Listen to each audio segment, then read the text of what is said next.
माय माझे रामदास माय माझे पतित रामदास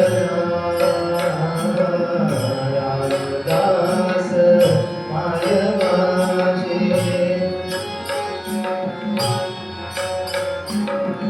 रामदास माय माझे पतित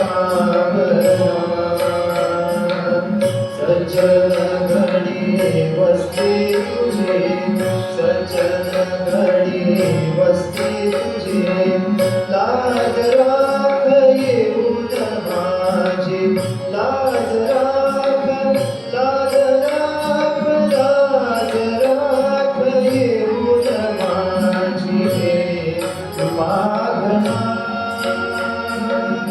कृपा घना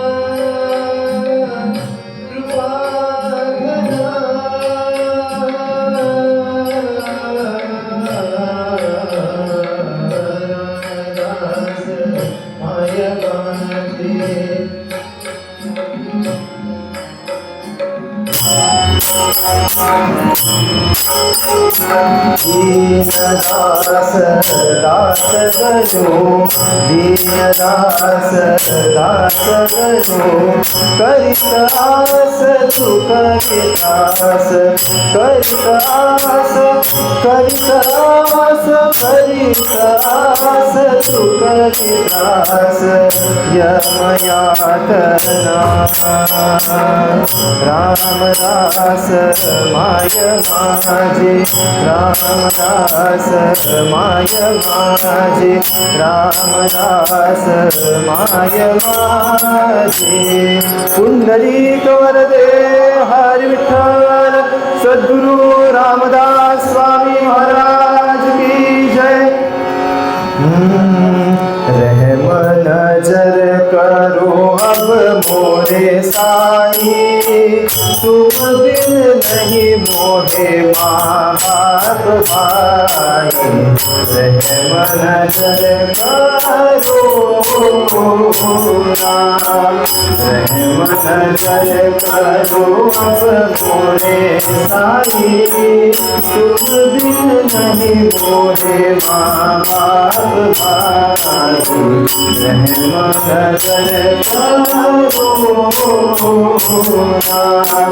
मैं अंधा हूँ बंदा तुम्हारा मैं अंधा हूँ बंदा तुम्हारा सत्य करता संसारू मैं नजारू मैं नजारू मैं नजारू मैं नजारू अल्लाह रहम नजर करो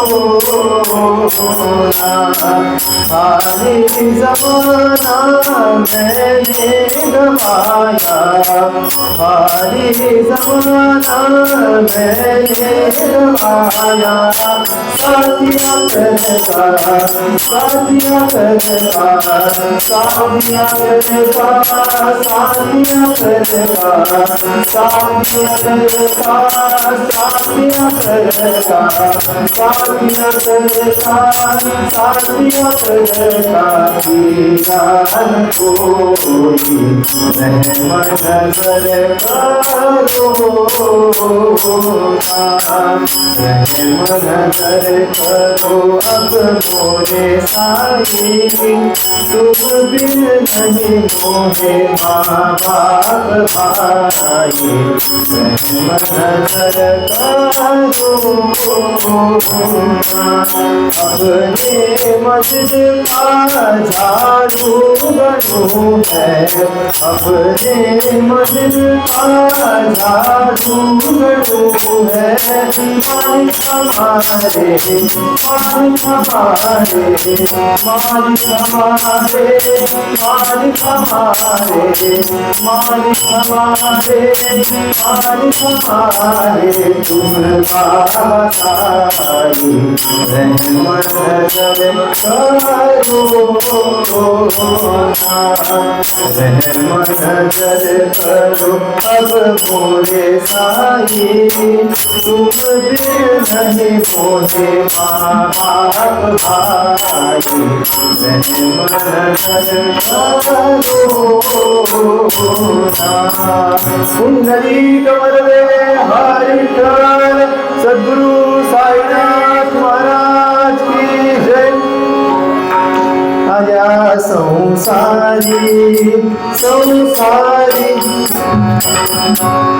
आया संसारी संसारी होई जागा, संसारी होई जागा सवारा जाई पांडुरंगा नको विषयांचा, विषयांचा खेळ सपिंगा, विषयांचा खेळ सपिंगा अनितीला देऊ नको जागा काम क्रोधासी क्रोधासी आळाखाली, क्रोधासी आळाखाली ताकीच्या जगती निंद्य झाली नको बलमत बलमत करू सताली, बलमत करू सताली पाहिला पायी तुझे नाही रशील उलटूनी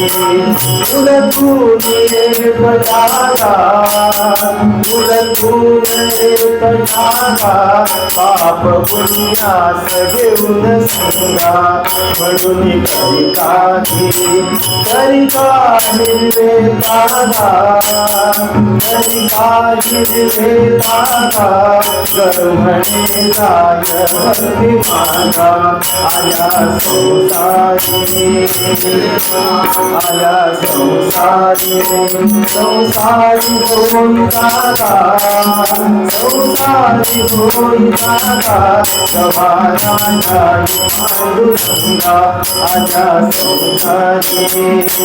पुंडलिक वरदा हरी विठ्ठल विठ्ठल ज्ञानेश्वर तुकाराम महाराज की जय। जय विठ्ठल विठ्ठल विठ्ठल विठ्ठल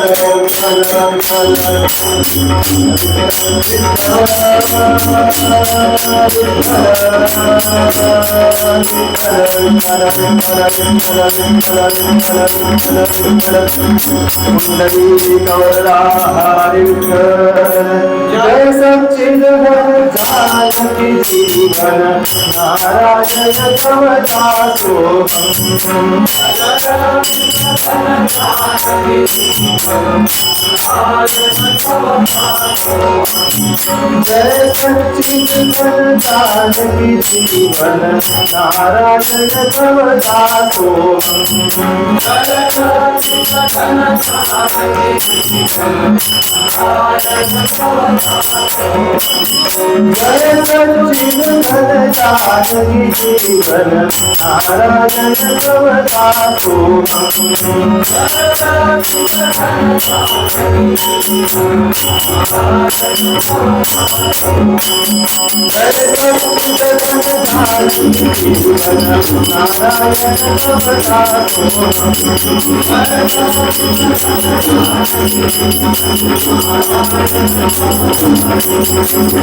जय सच्चिदानंद जानकी जीवन नारायण कवचा सोहम,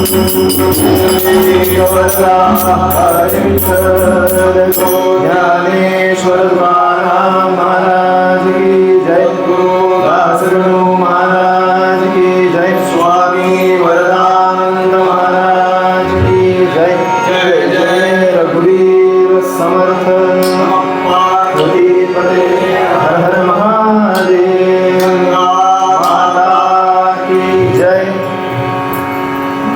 श्रोते हो, आज आपण ज्या उत्सवासाठी जमलेलो आहोत तो गंगा दशहरा उत्सवातला आता सांगतेकडे जाणारा दिवस आहे।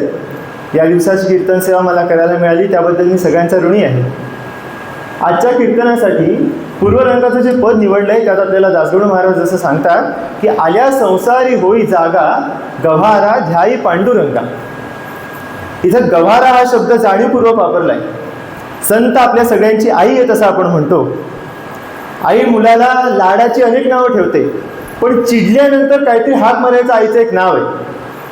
अगदी चिडल्यानंतर नको कोणी हवं तर, पण ज्या मुलाला शिस्त लावायची असते, त्याच्या हितासाठी काहीतरी करायला बळजबरीने लावायचं असतं, तेव्हा प्रत्येकाची आई तिच्या मुलाला काहीतरी तिच्या आवडीच्या अशा वेगळ्या नावाने हाक मारते. कुणाची मेल्या म्हणते, कुणाची वेड्या म्हणते, कुणाची धोंड्या म्हणते, कुणाची दगड्या म्हणते. तसं दासगणू महाराज तमाम जनतेला, आपल्यासारख्या सामान्यांना उपदेश करताना असं म्हणतात की गव्हारा ध्याई पांडुरंगा. अरे वेड्या, तू संसारात आलास, ज्यासाठी म्हणून तुला संसारात ठेवलं, देवानं पाठवलं, ते सोडून तू सगळं केलंस. ते काय काय केलंस ते पुढे सांगणार आहेत, पण आधीच सांगून टाकतात की आल्या संसारी संसारी होई जागा गव्हारा ध्याई पांडुरंगा. संसारात माणसाचा जन्म मिळण्याचा जो काही उद्देश आहे, तो उद्देश आपल्यापैकी अनेकांना माहिती असेल की संसारार्थ नाही दिली नरतनु ती ध्यावया माधवा. दुग्धा ते आटवून कोण बनवी भूकार्थ सांगे खवा. माणसाचा देह हा इतर प्राणीसृष्टीपेक्षा जर विशेष काहीतरी मटेरियल वापरून बनवला असेल, मनबुद्धी अहंकार चित्त या सगळ्याची साखळी जितकी माणसामध्ये इंटॅक्ट आहे तितकी जर बाकीच्या प्राण्यांमध्ये नसेल, तर त्याचा अर्थ असा आहे की त्या साखळीचा माणसानं उपयोग करून स्वतःचा उद्धार केला पाहिजे. तो उद्धार करायचं सोडून माणूस करतो काय? बाकीचे प्राणी करतात तेच करतो, फक्त साधनं बदलतो. गाईगुरं जमिनीतून उगवलेला चारा खातात, गव्हाणीत खायला घातलेलं खातात, माणूस ताटात जेवतो. याच्या पलीकडे काय करतो? शेवटी क्रिया तीच आहे. शब्द स्पर्श रूप रस आणि गंध या 5 जाणीवांच्या, या 5 भोगांच्या, विषयांच्या पलीकडे सहसा माणूस जाताना दिसत नाही. आणि जो गेला त्यालाच महाराज जागृत म्हणतात. महाराजांना जागृती अपेक्षित का बरं आहे? कारण त्यात आपलं खरं कल्याण आहे आणि ती त्यांना तळमळ आहे. तुकाराम महाराज सुद्धा म्हणतात ना की मला काही आम्हाला उपदेश करायची गरज नाही, पण हे आतडं पिळवटतं, या माणसांचं काय होईल? समर्थांना तर वयाच्या 8व्या वर्षापासून काळजी आहे की चिंता करीतो विश्वाची म्हणतात. शेवटी सगळे संत काय स्वरूपी मिळालेले आहेत, त्यामुळे दासगणू महाराजांनाही तीच तळमळ आहे की माणसाचं कल्याण व्हावं. म्हणून ते सांगतात की संसारात आलायस, कारण संसारात येणं, माणसाचा जन्म मिळणं ही अत्यंत अमूल्य गोष्ट आहे. नाथ महाराज म्हणतात की आयुष्याचा एक क्षण न मिळे देता कोटी सुवर्ण. कितीही किंमत मोजली तरी आत्ता गेलेला क्षण आपल्याला परत मिळणार नाही. आणि म्हणून जितकं लवकर होईल तितक्या लवकरात लवकर आपला उद्धार साधला पाहिजे. ह्याला सुरुवात लहानपणापासून करायची आहे. आपल्याकडे सगळी व्रतं जी आहेत ना ती म्हणून सांगितली आहेत. अनेक घरांमध्ये असा नियम असतो की मुलाची मुंज झाल्यानंतर त्यानं चतुर्थी केली पाहिजे. का बरं? कारण हे जे सगळे विषय आहेत त्यांचा योग्य तेवढाच उपभोग घेण्याची शरीराला सवय लागावी. तसं झालं नाही तर काय होतं ते महाराज पुढे सांगतात. नको विषयांचा केस पिंगा आणि तिला देऊ नको जागा काम क्रोधासी. विषयांचा पिंगा खेळू नकोस. ते जे 5 विषय सांगितले, शब्द स्पर्श रूप रसगंध, याचा कोणी केव्हा किती आणि कसा उपभोग घ्यावा हे आपल्याकडे ठरलेलं आहे. आपली सगळी आश्रम व्यवस्था त्यासाठी व्यवस्थितपणे डिझाईन करून दिलेली आहे. आपण किती पाळतो हा भाग वेगळा.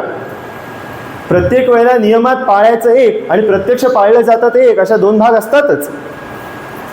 4ही आश्रमांमध्ये त्या त्या वयात आवश्यक असणाऱ्या आणि हिताच्या असणाऱ्या सगळ्या उपभोगांची रेलचेल आहे. त्यातनं आपण जेवढा आपल्याच्या हितासाठी तेवढं काढून घ्यायचं, बरोबर आहे. पण हे माणसाच्या लक्षात राहत नाही. माणूस पुन्हा पिंगा म्हणण्यामध्ये सुद्धा विचार केलाय बरं का. पिंगा आपण घालतो तेव्हा काय करतो? कमरेवर हात घेतो, आपलं डोकं खाली, आपल्याच भोवती फिरून पुन्हा तिथंच येतं. म्हणजे माणसाने किती वेगळे वेगळे प्रकार जरी केले तरी शेवटी तो करतो तेच सगळं, काही वेगळं करत नाही. आणि यात तो गुरफटून बसतो, याचा तो जागा होत नाही. एका संतांची अशी गोष्ट आहे की ते ज्या गावामध्ये राहत होते तिथे एक बाई आपली नथ गावभर दाखवत फिरत होती की ही मला माझ्या नवऱ्याने दिली, ही मला माझ्या नवऱ्याने दिली. ते संत म्हणाले, अगं ज्या स्वामी म्हणजे नवरा ना, ज्या स्वामीने, ज्या नाथाने तुला नथ दिली त्याचं नाव घेत गावभर हिंडतेस, तो तुला भेटला त्याचा तुला इतका आनंद होतो. ज्या नाथानं तुला नाक दिलं तो भेटल्यावर किती आनंद होईल. पण हे भेटणं ही साधी सोपी गोष्ट नाही. त्यासाठी संतांनी सांगितलेल्या मार्गावरनं जावं लागतं, भक्तीच्या मार्गाला जावं लागतं. भक्तीच्या मार्गाला जात असताना आपण जेव्हा जायचं ठिकाण ठरवतो तेव्हा आपण त्याचा नकाशा पाहून जातो की आधी काय लागेल, आधी कोणतं गाव, मग कोणतं गाव. तसं महाराज आपल्याला नकाशा स्पष्ट करतायत की आल्या संसारी आधी जागा हो. सगळ्यात पहिले स्वतःचा उद्धार करून घ्यायची इच्छा मनात तयार होते. पूज्य गोंदवलेकर महाराज असं म्हणायचे की नामाची तळमळ लागण्याआधी मला नामाची तळमळ का लागत नाही याची तळमळ लागायला लागते. आपल्याला खरंच हित करायचंय का याचा आधी विचार माणसाला करावा लागतो. तो पक्का झाला की मग किमान ठरलेलं तरी आहे की इथं जायचंय, प्रयत्न नंतरचा भाग आहे. तेव्हा जागेपणा आधी, आणि जाग राहायची सवय आपल्याला नसते असं अजिबात नाही बरं का. आपण छोट्या छोट्या गोष्टीमध्ये जागृती ठेवून असतो. ज्याला नित्यानित्य विवेक म्हटलंय समर्थांनी काय किंवा सगळ्याच संतांनी. म्हणजे नित्य काय आणि अनित्य काय हे विषय सगळे जाणारे आहेत. त्या विषयातलं काही तुझ्या बरोबर येणार नाही, याचं सुख सुद्धा कायम टिकणार नाही. आपण जागे नसतो असं नाही, आपल्याला विवेक करायची सवय आहे. उमऱ्यावर बसून शिंकू नका हे तर सगळ्यांच्या घरात सांगितलं जातं. एवढं कशाला, सार्वजनिक पाणी प्यायचं ठिकाण असतं, तिथे ग्लास ठेवलेले असतात. प्रत्येकजण जाऊन आपण प्यायच्या आधी ग्लास विसळून घेतो. त्यांनी काय जंतू मरतात देवाला ठाऊक. पण प्रत्येकजण ही स्वच्छता पाळतो. तो तिथल्या केलेला विवेक आहे की मला इथं घासणं शक्य नाही ना, किमान जेवढं जमेल तितकं तर करावं. म्हणून समर्थ म्हणतात की ज्याला जितकं आपल्या परीने जमेल तितकं स्वतःचं आत्मपरीक्षण करून नको विषयांचा खेळू सपिंगा आणि तिला देऊ नको जागा. काम क्रोधासी आराधाने टाकीचा जगती नियतारी. काम क्रोधासी. आणि विषयांची रेलचेल माणसाच्या आजूबाजूला झाली की माणसाला भान राहत नाही. कसं राहत नाही, समर्थांची जे गोवी आहे, आज आपल्याला त्यांचंच आख्यान पाहायचं आहे म्हणून त्यांची आठवण मला फार येते. आज त्यांची एक ओवी आठवते मला इथे. आपण अशी कल्पना करूया की समर्थ नेहमीसारखे विहार करत इकडून तिकडे चाललेत. तशा प्रसंगातूनच त्यांनी ती लिहिली आहे की नाही मला माहिती नाही, पण आपण कल्पना करायला काही हरकत नाही. आणि समर्थ एका झाडाच्या सावलीत बसले असतील आणि समोर उकिरड्यावर त्यांना कुत्र्याची पिल्लं दिसतात खेळताना. समर्थांनी काय सुंदर वर्णन केलंय. समर्थ म्हणतात, वरती करून दाताळी श्वान पुत्र हाडे चघळी तैसा विषयी तळमळी विषय सुखा कारणे. कुत्र्याची पिल्लं उकिरड्यावर टाकलेली मेलेली गुरं असतात किंवा काही मेलेले प्राणी असतात, त्याची हाडं जमवतात तोंडात आणि ती उभी हाडं अशी तोंडात घालून चावत चघळत बसतात. त्या हाडाला जे कंगोरे असतात त्यांनी त्या कुत्र्याची टाळू फाटते आणि ती टाळी फाटून स्वतःचंच रक्त स्वतःच्या घशात जातं. त्या कुत्र्याला वेड्याला वाटतं की या हाडातनं रक्त येत आहे आणि जसं जसं रक्त आत जातं तसं तसं तो हाड चघळत चावत जातो. समर्थ म्हणतात, विषयासाठी तळमळणारा माणूस हा त्या कुत्र्यासारखा आहे. याहून किती हीनता दाखवायची. विषयाने आसक्त झालेली माणसं असतात, त्यांना कोणाचीही लाज उरत नाही, त्यांना नीती आणि तिची जाणीव शिल्लक राहत नाही. आपल्याकडे तुलसीदासांचं फार चांगलं उदाहरण आहे. अर्थात पूर्वाश्रमीचं नंतर ते पूज्य संत ठरले, पण ते जसे विषयासाठी आसक्त होते त्यांच्यासाठी असा श्लोक आहे की कामातुराणाम न भयम न लज्जा. त्यांना भीती वाटत नाही, त्यांना लाज वाटत नाही. आणि हेच पुढे आपल्याला वर्ज्य करायला सांगितलंय. अनितीला जागा द्यायला परवानगी नाहीये. आपण जेव्हा एखाद्या संताचे अनुयायी आहोत असं म्हणतो तेव्हा आपल्यावर ते बंधनकारक ठरतं. अनितीला देऊ नको जागा याचं स्पष्टीकरण करता यावं म्हणून मी एका श्लोकाचा आधार घेणार आहे. ते सुभाषित असं आहे, अकृत्वा परसंतापम अगत्वा खल मंदिरम अनुत्सृज्य सताम वर्त्म यत्स्वल्पमपि तद्बहु.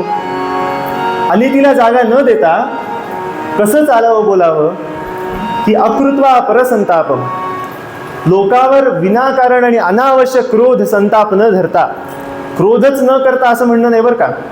अकृत्वा परसंतापम अगत्वा खलमंदिरम, वाईट माणसांशी विनाकारण आवडतं म्हणून, फायदा आहे म्हणून अतिसंगत न ठेवणं. आणि अनुत्सृज्य सताम वर्त्म, संतांचा सहवास न सोडणं.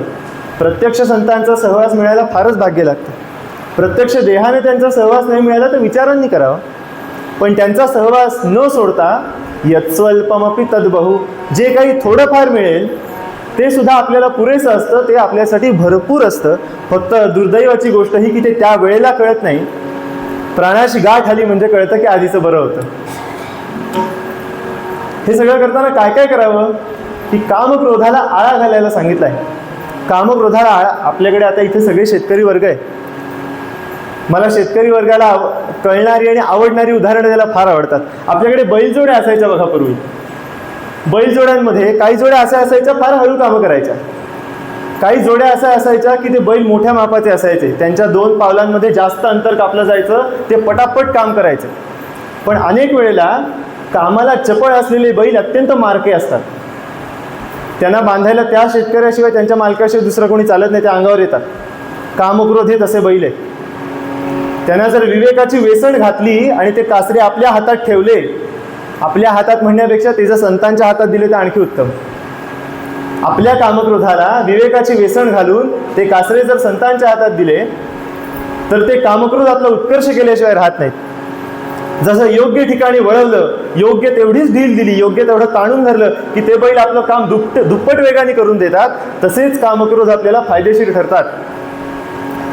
क्रोधाचा उपयोग एका संतांनी करून घेतल्याचं उदाहरण आपल्याला सगळ्यांना माहिती आहे. गोरोबा काकांच्या चरित्रातला प्रसंग आहे. त्यांनी ते थापटनं उचललं आणि फाडकन फेकायला त्यांच्या बायकोकडे धावले. का बरं धावले? कारण तिथे जो क्रोध आणलेला होता, आवश्यक क्रोध आणलेला होता.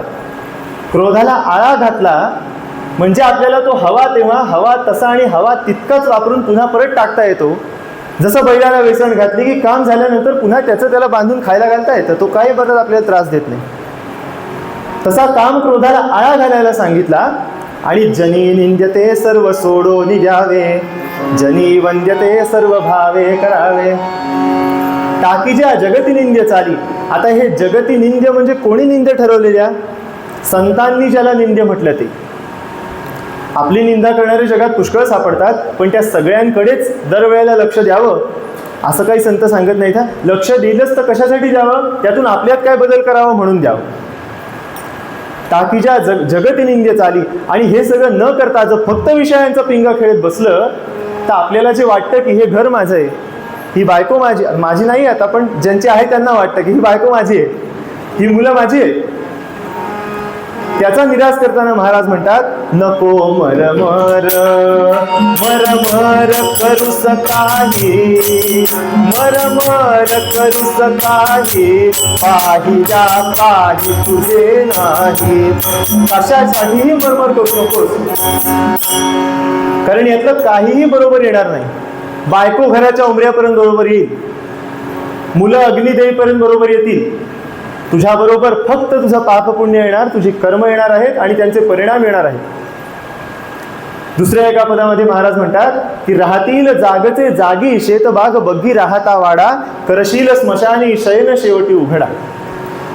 कोणी तुझ्याबरोबर येणार नाही, पण गंमत अशी आहे की ही जागृती सुद्धा देवच येऊ देत नाही बरं का. जेव्हा गोपाळकाल्याच्या आख्यानामध्ये नारदांचं आणि देवाचं संभाषण चालू आहे आणि तेव्हा लक्ष्मीबाईंचं आणि त्या तिघांचं बोलणं होतं आणि ते म्हणतात की संत तरी उरलेत कुठे आता. लक्ष्मीबाई म्हणतात की तू नारदा ह्यांना उगाच दोष देऊ नको, हल्ली संतच नाहीत, खालती तर उद्धार कोणाचा करायचा. तेव्हा नारद असं म्हणतात की आईसाहेब तुम्ही काही सांगू नका, हेच वेगवेगळ्या विषयांमध्ये लोकांना अडकवून ठेवतात. कुणाला चांगली बायको देतात, कुणाला चांगली घरं देतात, कुणाला मुलं चांगली देतात आणि त्याच्यामुळे सगळ्यांचा विसर पडतो लोकांना. म्हणून आपल्या कोणत्या तरी एका स्तोत्रात आहे, मला आता आठवत नाही, पण त्याच्यामध्ये असं वर्णन आहे की जो सगळं विसरायला लावतो त्यालाही नमस्कार आणि जो सगळं लक्षात आणून देतो त्याही परमेश्वराला नमस्कार. असा परमेश्वर असल्यामुळे मरमर करू नको असं सांगतात. कारण हे सगळं आपलं नाही, हे सगळं काही आपलं नाही म्हणजे काय विरक्त होऊन बाहेर पडून जावं असा मुळीच अर्थ नाही. हे मगाशी म्हटलं की सगळे आश्रम आपल्याला योग्य तेवढा उपभोग घेता यावा म्हणूनच तयार केलेले आहेत.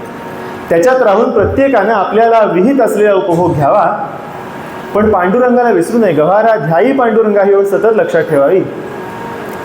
म्हणून महाराज शेवट करताना असं सांगतात जाशील उलटूनी एकटा गा घेऊनी पाप पुण्य संगा म्हणून करी काही विवेकागा जणू म्हणे जाय भक्ती मार्गा आल्या संसारी. शेवटी तुला एकट्याला जायचं आहे म्हणून या सगळ्याचं मर्यादित अस्तित्व लक्षात घे. हे सगळं कुठपर्यंत आहे ते लक्षात घे. ज्याला जितकं महत्त्व द्यायला पाहिजे त्याला तितकंच महत्त्व दे आणि सगळं करून भक्तीच्या मार्गाला जाऊन, कारण भक्तीच्या मार्गाला जाताना असं आपल्याकडे आहे की अपिचेत सुदुराचारो भजते माम अनन्य भाग साधुरेव समंतव्यः सम्यक व्यवसितो हि सः. जो मला अनन्यतेने शरण आला, अनन्यता म्हणजे 10 ठिकाणी नवस करून 10ही झाले नाहीत की परत आणखी 11-12 नवस करणाऱ्याला अनन्यता म्हणत नाहीत सहसा. आपण आख्यानात गोष्ट पाहणार आहोत, तसे नवस कोणी केले, त्याचं काय झालं सगळं बघायचं. अनन्य भाव म्हणजे वाटेल ते होऊ दे पण माझ्या आराध्याशिवाय मला दुसरा कोणी कुठे दिसत नाही, त्याला अनन्य भाव म्हणतात. नरहरी सोनाराला जी गोष्ट पांडुरंगाने शिकवली, शंकराने शिकवली की अरे सगळीकडे मीच भरून राहिलोय, त्याला अनन्यता म्हणतात. त्याच्या कामामध्ये आपला देह झोकून देताना तुझे कारणे देह माझा पडावा अशी जिथं भावना असते त्याला अनन्यता म्हणतात. त्यासाठी लागणारी सगळी तोशीष जेव्हा मनुष्य सोसतो, आणि यासाठी अंतर्मुखता गरजेची असते बरं का. ज्याचं सगळं बहिर्मुख आहे ना त्याला शरीराला पडलेली तोशीष कधी सोसत नाही, आणि ती सोसायची सवय लागावी म्हणून तिथं विषयांचा मर्यादित उपभोग घ्यायला सांगितलाय. असो, पूर्वरंग संपवताना आपण इतकंच म्हणूया की हे सगळं लक्षात ठेवावं, विवेक करावा. नित्यानित्य विवेक ज्याला म्हणतात की काय माझ्याबरोबर येणार आहे, खरंच मला काय येणार आहे असं वाटतंय ते नव्हे. संत काय सांगतात की तुझ्याबरोबर हे येणार आहे, हे नाही येणार आहे, ते लक्षात घ्यावं, त्याप्रमाणे वागावं. आणि पांडुरंगाला लक्षात ठेवावं. पूर्वरंगाला विराम देऊया, एकदा पूर्वरंगाच्या पदाचा उच्चार करूया. आया संसारी संसारी होई जागा जव्हारा जाई पांडुरंगा नको विषयांचा खेस पिला आणि तिला देऊ नको जागा काम क्रोधासी आळा घाले टाकी जा जगती निंद्यताहे नको मरमर करू सकाहे पाहिना काही तुझे नाही जाशील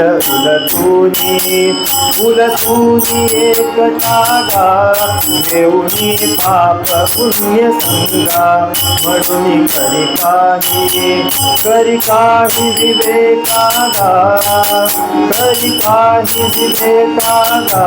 जणू म्हणे जाय भक्ती मार्गा आल्या संसारी.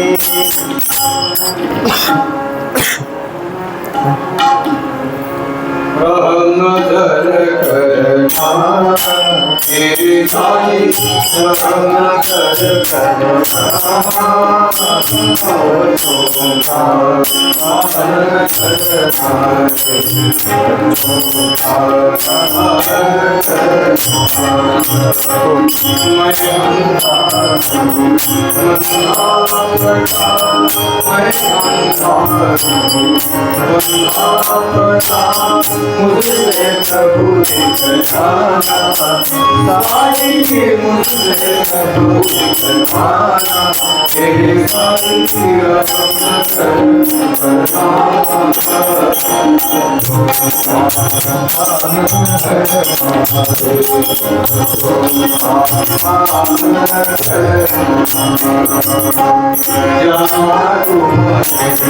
जगत पसारा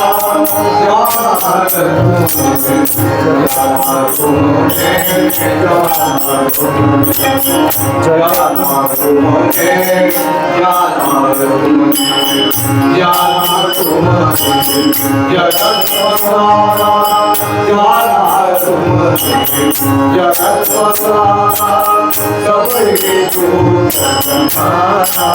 साई सबही सूरत माना, तेरे साई रहम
सद्गुरु ज्ञानेश्वर महाराज की जय। काल कृष्ण हरी जय जय भावाने म्हणा,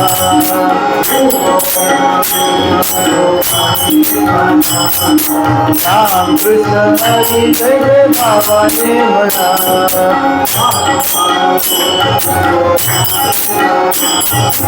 राम कृष्ण हरी जय जय भावाने म्हणा, राम कृष्ण हरी जय जय भावाने म्हणा,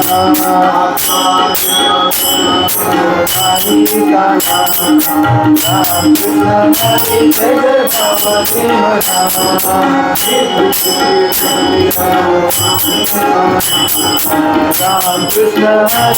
राम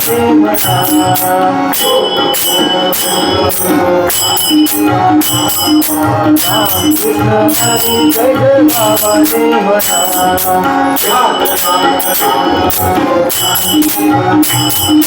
राम कृष्ण हरी जय जय भावाने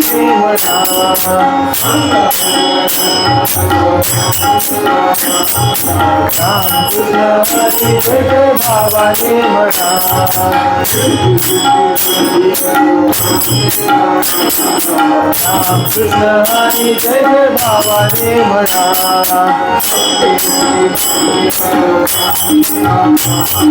राम कृष्ण हरी जय जय भावाने म्हणा, राम कृष्ण हरी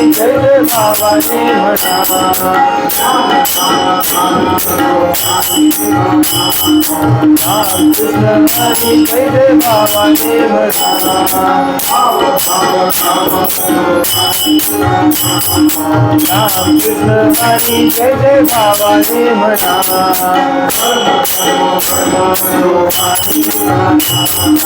राम कृष्ण हरी जय जय भावाने म्हणा,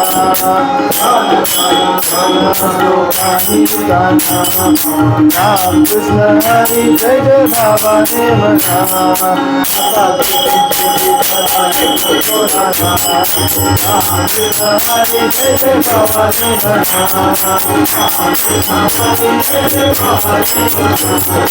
राम कृष्ण हरी जय जय भावाने म्हणा,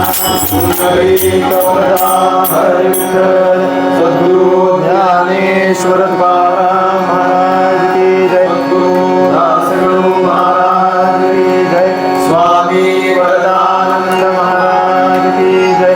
जय जय रघुवीर समर्थ माता की जय। श्रोते हो, आज आपण जे चरित्र पाहणार आहोत ते तुम्हाला आधीच सांगितलंय। जांब गावामध्ये मारुतीचाच पुढचा अवतार ज्यांना म्हणावं असे जे समर्थ रामदास स्वामी त्यांच्या चरित्रातला काही भाग आपण आज पाहणार आहोत। धरुनी पहावेश जो मानवाचा, जगी जन्मला अंजनी बाळसाचा. जया शोभले राम ते रामदास, नमस्कार माझा तयांच्या पदास. जय जय रघुवीर समर्थ. आपल्या गंगा गोदावरीच्या काठावरती जांब नावाच्या गावामध्ये सुमारे 300 वर्षांपूर्वी समर्थ रामदास स्वामींचा जन्म झाला. त्यांच्या आईवडिलांचं नाव नारायणपंत ठोसर आणि राणूबाई. मंडळी, त्यांच्याकडे पुष्कळ पिढ्यांपासूनची सूर्योपासना होती आणि त्या सूर्योपासनेचं फळ म्हणून म्हणा, राणूबाईंना आणि सूर्याजी पंतांना अत्यंत तेजस्वी अशी 2 मुलं झाली.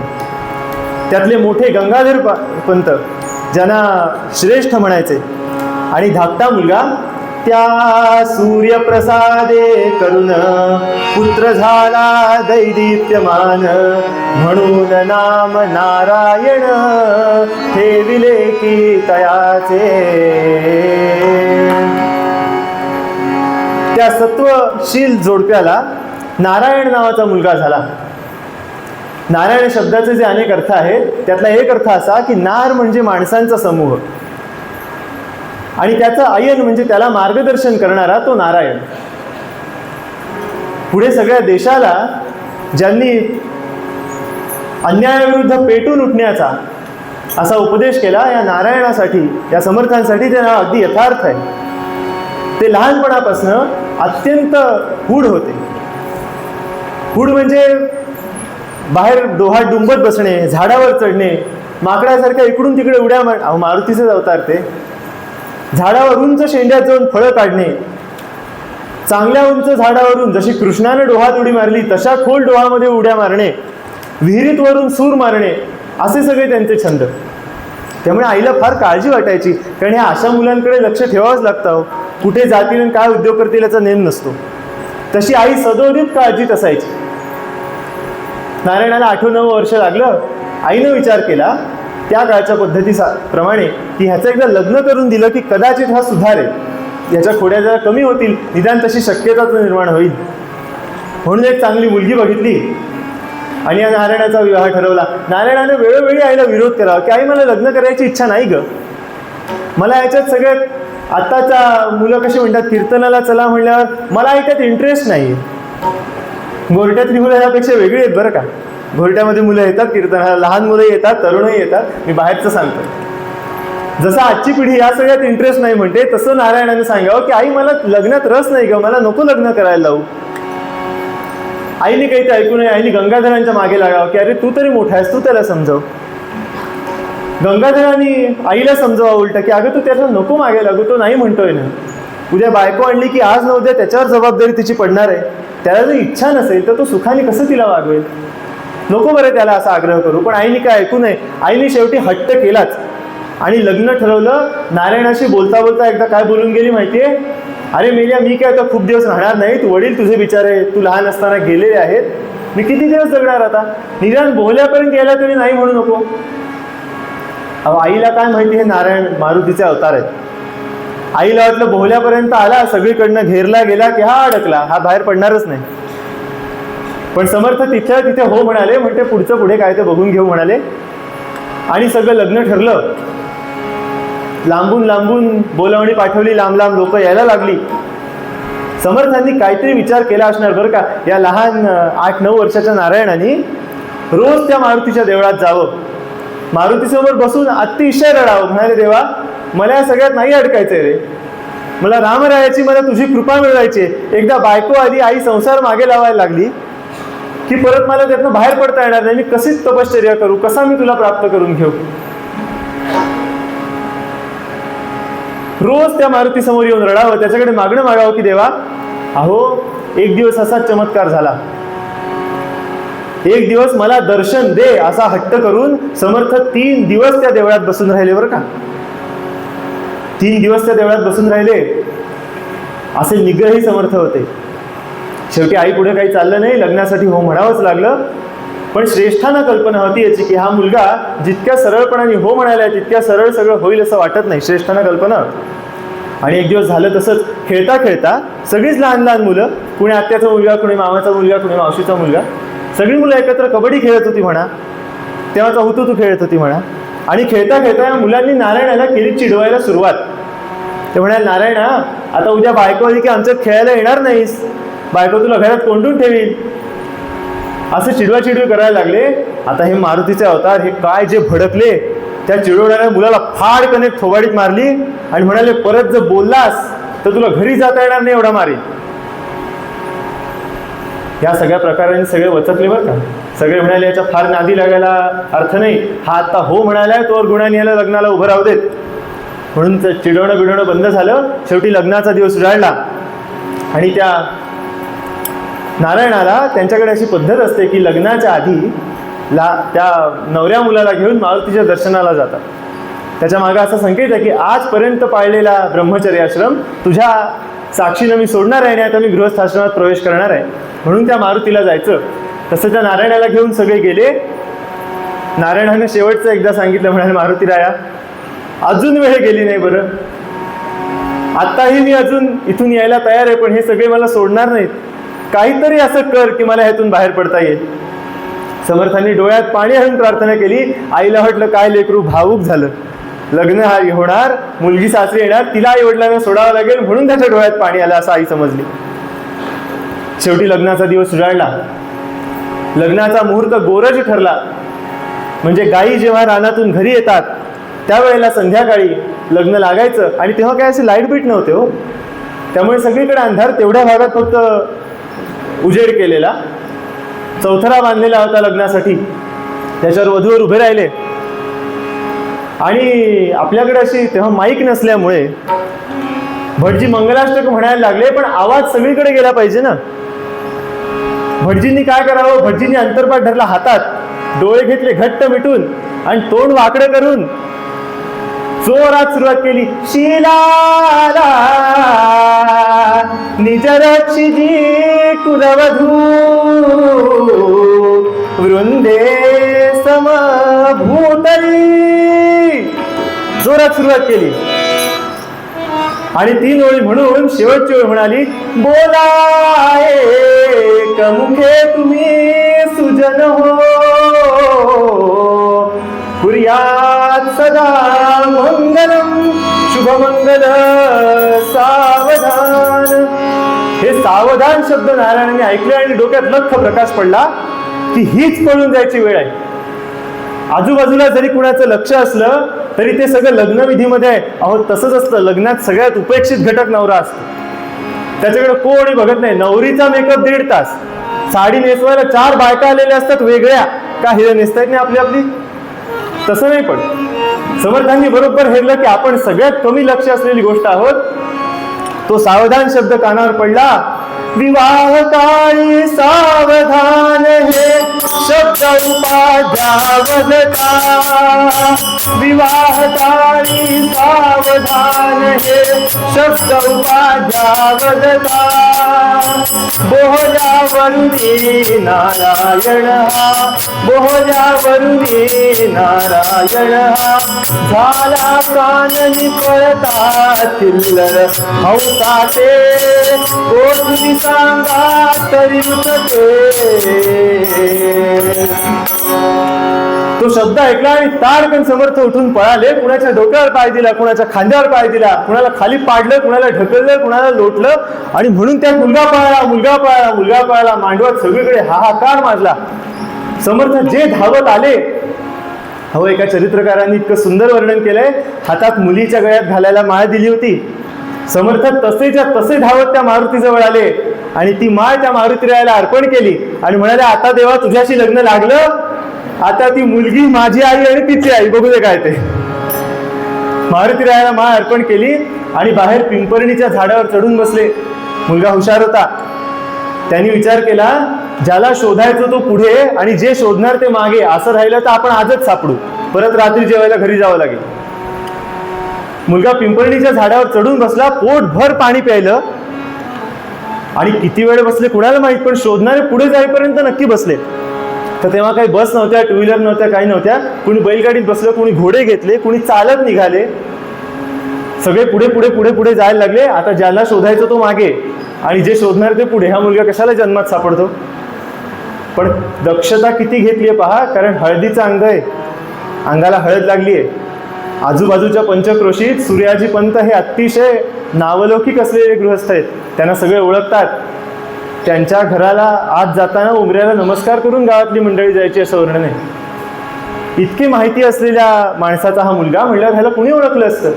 नदीच्या काठाकाठानी पंचवटीमध्ये आले नाशिकला आणि तपश्चर्येसाठी अनुकूल जिथं एकांतात राहता येईल, फार आजूबाजूला गजबज वर्दळ नसेल अशी जागा निवडली. टाकळीला राहिली. आजही ती टाकळीची जागा आहे, ती गुहा अजूनही आपल्याला बघता येते बरं का. टाकळीमध्ये अत्यंत उग्र तपश्चर्या केली आणि 1 दिवस 2 दिवस नव्हे, ती हळद आणि हो गोरेची माझ्यासारख्याने घाई असते, समर्थाना तशी नव्हती. एकही दिवस सुट्टी न घेता 12 वर्ष सतत तपश्चर्या केली आहे. भिक्षा मागून खाण्याचे तर इतके नियम काटेकोरपणे पाळलेत. असं वर्णन आहे की भिक्षा असते ती एका पंचात घालावी आणि तो पंचा नदीतून 24 वेळा बुडवून काढावा. का बरं? फार गोड, फार तिखट, फार आंबट असं काही खाण्यात येऊ नये. सगळे रस निघून जावे आणि तो निरस झालेला अन्नाचा गोळा त्याचेही 3-4 भाग करावे. काही भाग माशांना द्यावा, कुणी आपल्यासारखा अतिथी आला भिक्षुक तर त्याला वाढावा, रामाला नैवेद्य अर्पण करावा आणि मग आपण खावा. असं अत्यंत कठीण व्रत केलं. आणि असं आपल्याकडे म्हणतात की सत्य संकल्पाचा दाता नारायण. तुम्ही फक्त, विवेकानंद म्हणायचे की तुम्ही फक्त चांगला हेतू आणि चांगलं काम घेऊन घराबाहेर पडा, मदत तयार आहे. फक्त ते घराबाहेर पडा हे मधले जे प्रयत्न आहेत ना, तिथंच आपली वानव असते. समर्थांची तशी नव्हती. अत्यंत कडक निग्रह होता. आचरुनी तपश्चर्येला, आचरुनी तपश्चर्येला, रघुनंदन आपुला केला सातकी. प्रगटला पुढे श्रीराम, प्रगटला पुढे श्रीराम, सुजन विश्राम विमल सुखधाम. अहिल्योधारी अहिल्योधारी, ओ भव भय संकट वारी सातकी. अचरुनी तपश्चर्येला, रघुनंदन आपुला केला सातकी. अतिशय कठीण तपश्चर्या करून शेवटी त्या रामरायाला प्रगट व्हायला लावलंच. हे समर्थांचं व्यक्तित्व आहे की केल्याने होत आहे रे, आधी केलेची पाहिजे. रडत कसले बसता? फक्त ते सांगितल्यानंतर समर्थांनी केलं आधी आहे. आपलं सगळ्यांचं उलट होतं इतकंच काय ते. त्याप्रमाणे रामराय प्रगट झाले. इतका सुंदर क्षण आहे तो. रामरायाने पाठीवर हात ठेवला, हात फिरवला डोक्यावरून, म्हणाले बाळा का बरं एवढा श्रमलास? कशासाठी प्रगट व्हायचं होतं? काय पाहिजे तुला? रामदास स्वामींनी काय उत्तर दिलं माहितीये? तुम हो गरीब नवाज, मैं हूँ गरीब तेरा, एक बार मुख से कहो ये रामदास है मेरा. देवा मला बाकी काही देऊ नका बरं, फक्त एकदा असं म्हणा की हा रामदास माझा आहे, रामदासा तू माझा आहेस, जे केलं त्याला मी संतुष्ट झालो, असंही म्हणू नका वाटलं तर. राम म्हणाले का? राम म्हणाले नाही, बाळा मी असं म्हणणार नाही. रामदास स्वामी बरं म्हणाले, का सुद्धा विचारलं नाही. भक्ती किती उत्कट असावी, मी त्याचा दास आहे ही भावना आतमध्ये किती रुजलेली आहे पहा.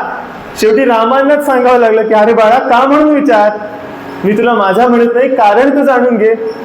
तेव्हा रामदास स्वामी म्हणाले, सांगा रामा का बरं नाही म्हणत माझा? श्रीराम म्हणाले की माझा आहेच म्हणण्यामध्ये सुद्धा दुरावा आहे. आता राम आणि रामदास दोघे एकच झाले. इथून पुढे तुम्हास जगदुद्धार करणे आहे, तुमची तनू ती अमुची तनू पाहे. रामदासा हे तपश्चर्याने जे तेज मिळवलंस ना, त्याचा फक्त आत्मोद्धारासाठी उपयोग करू नको. हा देश जो आज परक्यांच्या गुलामीमध्ये खितपत पडला आहे, त्याला वाचवणारा कुणी आज तारा जगामध्ये नाहीये. तसा तारणहार तू हो, तू मार्गदर्शन कर. तू स्वतः राजा नाही होणार बरोबर आहे, पण राजाला मार्गदर्शन तू कर, घराघरात राजे निर्माण कर. परक्यांच्या गुलामीला किमान काय रे म्हणून विचारण्याचं तरी सामर्थ्य लोकांना दे.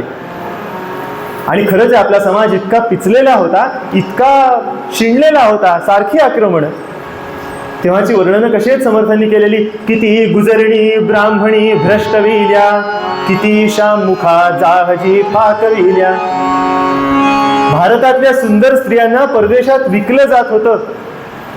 आणि या अशा दयनीय अवस्था झालेल्या आपल्या देशामध्ये समर्थांनी असे तू हिमाचल तीर्थयात्रा केली. 12 वर्ष समर्थ फिरले. साधारण वयाच्या 12व्या वर्षी घर सोडलंय. पुढे 12 वर्ष म्हणजे 24व्या वर्षापर्यंत तपश्चर्या केली आहे. आणि जेव्हा सगळा देश फिरून समर्थ पुन्हा महाराष्ट्रामध्ये स्थिरावले म्हणजे एकाच ठिकाणी काय ते खूप वर्ष राहिले असं मी म्हणणार नाही, ते फिरत असत. पण त्यांचे 11 मारुतीच्या भागामध्ये आहेत, साधारण सातारा कोल्हापूर सांगलीचा भाग. तिथे त्यांनी बऱ्यापैकी जास्त वेळ वास्तव्य केलं. तिथं आले आणि समर्थांनी देशाच्या जागरणाला आरंभ केला. समर्थांसारखा इतका तेजस्वी पुरुष सकाळच्या वेळेला जेव्हा सडा सारवणाची कामं चालू आहेत त्यावेळी पुढच्या वनासमोर उभा राहायचा आणि एका हातात कुबडी उभारलेली, एका हातात जपमाळ आहे आणि धीर गंभीर आवाजात सांगतायत, भवाच्या भये काय भीतोस लंडी, धरी रे मना धीर धाकासी सांडी, रघुनायका सारखा स्वामी शिरी, नुपेक्षी कदा कोपल्या दंडधारी, जय जय रघुवीर समर्थ. लोकांना असं काही स्फुरण चढायचं, त्याच्याने घराघरातून सैनिक तयार होत होते. आणि असे समर्थ फिरता फिरता हा एक उद्देश होताच की लोकांनी स्वतःचं सामर्थ्य पणाला लावून देशकार्य करावं, हा उद्देश होताच. आणि दुसराही एक उद्देश होता, महत्व हरिनामाचे कळवाया श्री समर्थ साधूवर, फिरती मिसे भिक्षेच्या पतितांचा तो करीत उद्धार. रामा राम राम हरे हरे रामा रामा राम राम सीतापते रामा रामा राम राम रघुत्तमा रामा रामा. आत्मोद्धार करून घ्या आणि आत्मोद्धार करता करता देशाचा उद्धार करा, असा दुहेरी संदेश देताना समर्थ घराघरासमोर उभं राहून भिक्षेच्या निमित्तानं घरादारांचं निरीक्षण करत होते. समर्थ एका ठिकाणी म्हणतात की भिक्षा का मागायची? स्वतःचं पोट भरावं म्हणून नाही, लोकांना द्यायची सवय लागावी म्हणून, की आपण जे कमवतो त्यात समाजाचा सुद्धा वाटा आहे, तेव्हा त्यांना देऊन मग आपण ग्रहण करावं, ही लोकांना सवय राहावी. आणि दुसरा उद्देश, भिक्षामिसे लहान थोरे परीक्षू न सोडावी. गावातली इत्थंभूत माहिती आपल्याला असली पाहिजे. म्हणून भिक्षेला फिरता फिरता समर्थ सगळ्या बारीक बारीक नोंदी घेतात. गावात माणसं किती, गावाची लोकसंख्या किती, त्यात वृद्ध किती, गावात देवळं कोणती, कोणत्या राजाच्या अंमलाखाली गाव आहे, म्हणजे कोणत्या बादशाहीच्या अंमलाखाली गाव आहे, गावावर आक्रमणं किती झाली, कोणती झाली, या सगळ्याची नोंद समर्थ ठेवत होते. आणि असेच फिरता फिरता समर्थ कृष्णामाईच्या काठी बसलेल्या शहापूर नगरामध्ये आले. शहापूर नामे नगरी होती एक कृष्णा तिरी, तेथे बाजीपंत शेकदारी करीत होता विबुध हो. बाजीपंत नावाचा शेकदार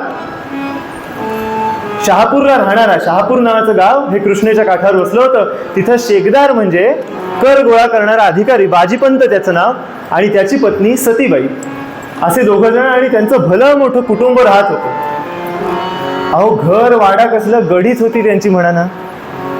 गडी म्हणजे भुईकोट वाडा होता, भुईकोट किल्ला होता अख्खा. आणि हा बाजीपंत कसा होता?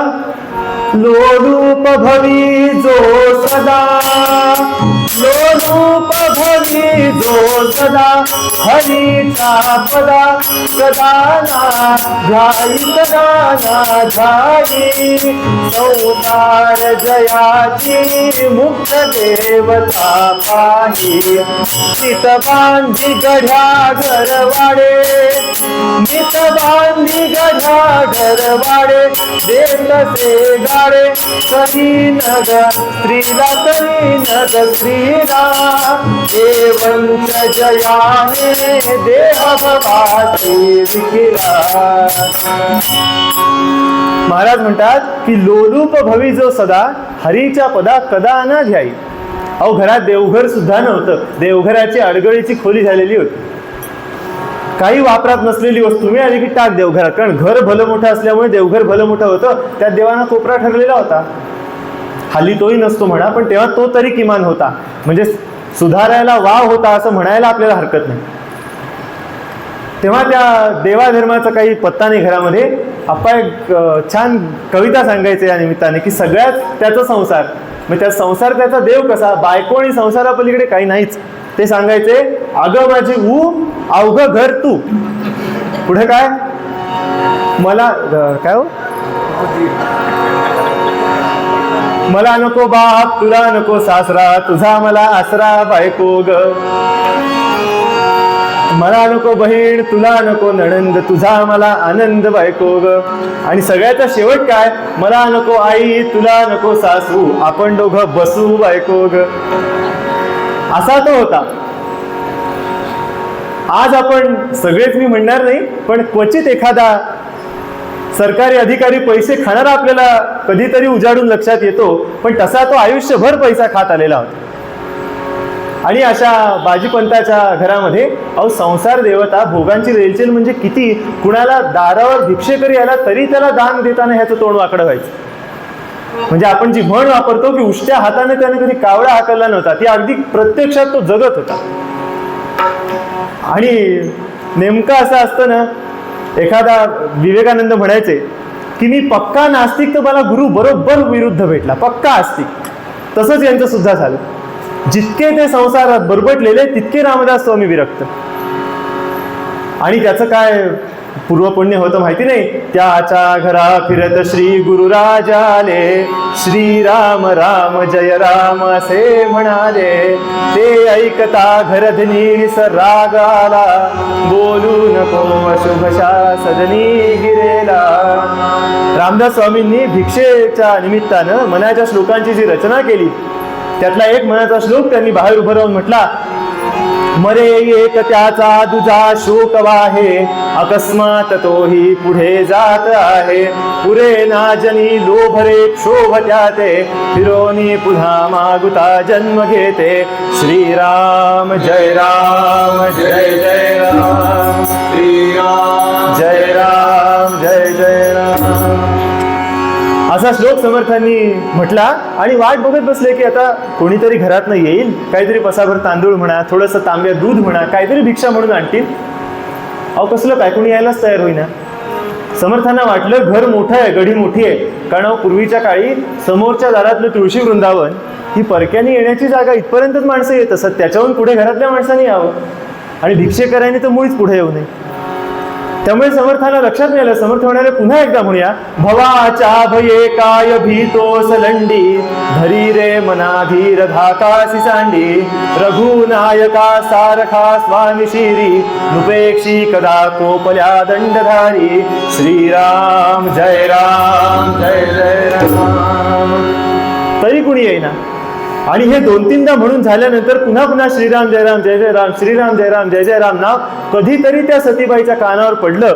अहो पहाटेची वेळ होती, ती सुद्धा थोडी झोपेत होती.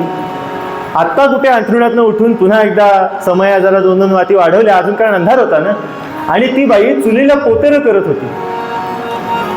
का बरं करत होती? आपल्यासारखं लगेच गॅस लावून तिला चहा करायचा नव्हता.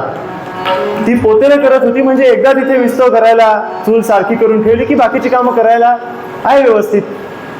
आणि राम राम ऐकलं, मरे एक त्याचा दुजा शोक आहे ऐकलं. तिने अंदाज काय केला, आमच्याकडे कधीच भिक्षा कोणाला घातली जात नाही, कोण आला असेल भिकारी तर वाट वगैरे निघून जाईल, पण हे जायलाच तयार नाही ना. हे एकापुढे एक श्लोक म्हणतायत, रामाचं नाव घेतात. ती बाई आता मात्र भडकली. ती म्हणाली येत नाही याचा अर्थ भिक्षा द्यायची नाही, इतकी अक्कल नाही मागणाऱ्याला. ती बाईची धावत आली हातात पोतेरं घेऊन.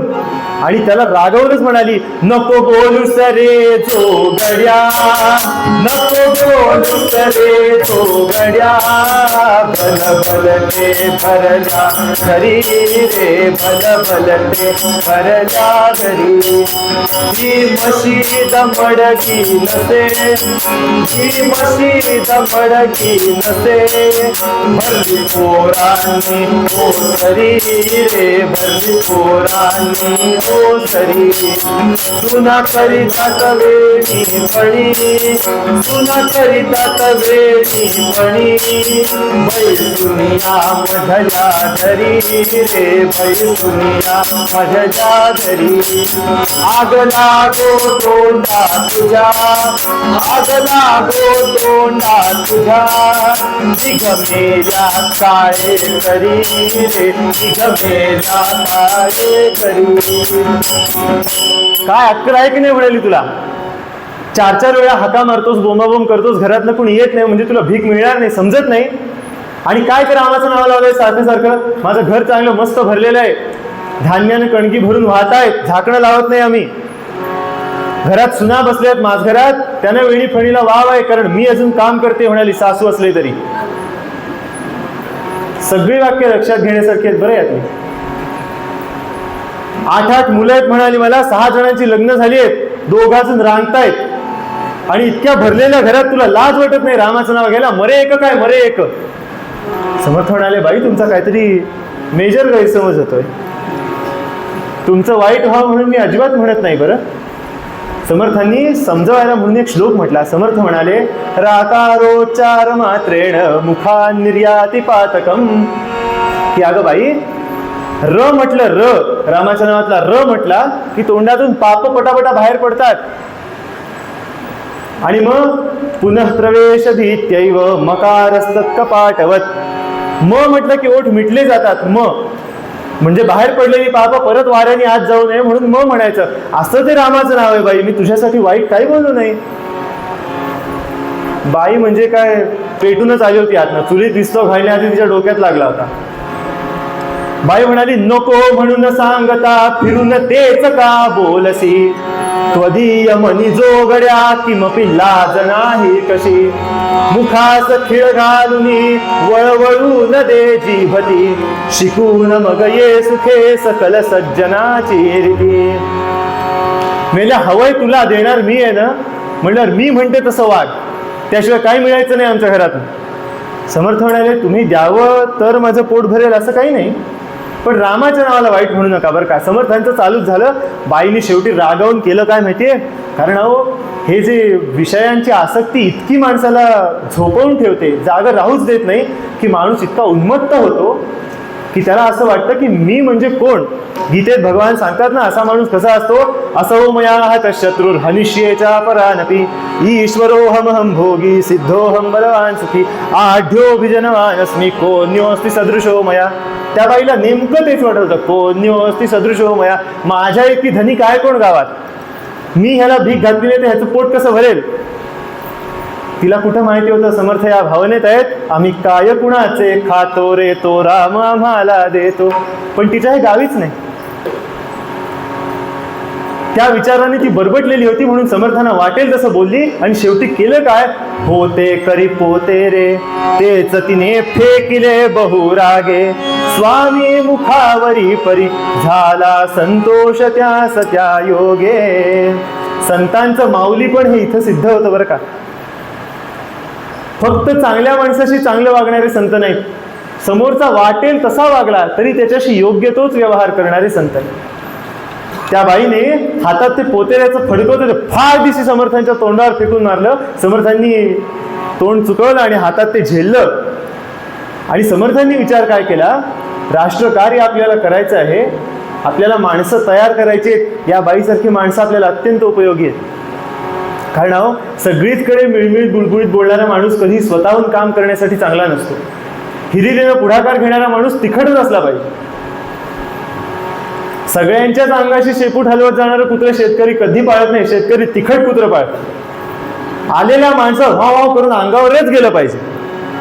कार्यसिद्धी होण्यासाठी अभयासारखा जो तेजस्वी गुण गरजेचा आहे तो या बाईकडे परिपूर्ण आहे, फक्त त्याची दिशा चुकली.